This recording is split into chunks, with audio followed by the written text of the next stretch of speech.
So here we go. Let's cut it up and see what we have inside. It's nice and tender. Oh yeah.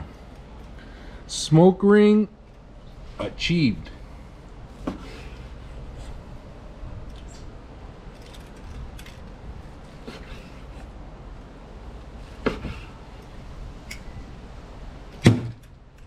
at that slice. Look at that.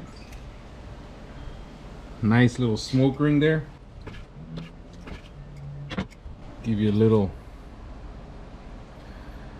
angle of what this looks like. Man, that looks good. Gotta take a picture.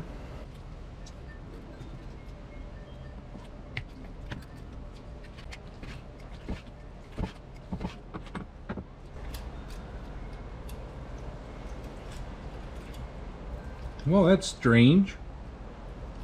I don't think I've ever had that before on a brisket. So these briskets, they're made up of two muscles. You have the top and the bottom that kind of like overlay each other, and you can almost see it right here. This is where the lean part is. This is where your moist part starts to come out.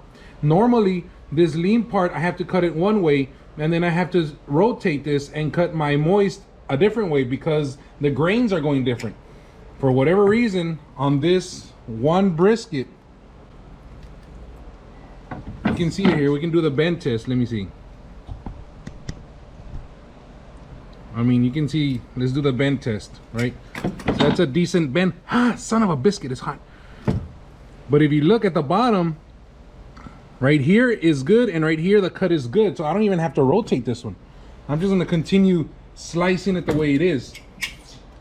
This hardly ever happens. I think this is the first time I've ever had this happen to me on a brisket, where the muscles are kind of aligned, kind of like the stars aligned. It's a bonus. I like that.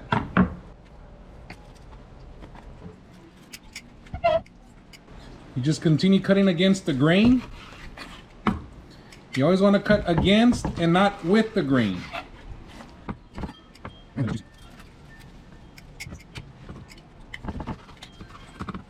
thing has, it's weird. It has lean almost all the way across. Normally this lean part kind of tapers off, kind of towards the middle of the brisket.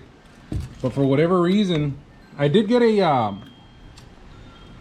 it's Angus beef brisket. I don't know if that has anything to do with it, but this lean part is, it's interesting because it's going almost all the way across. This is your moist part.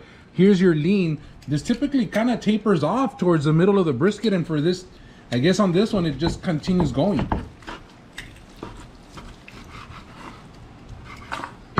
I'm not gonna complain on that one, right?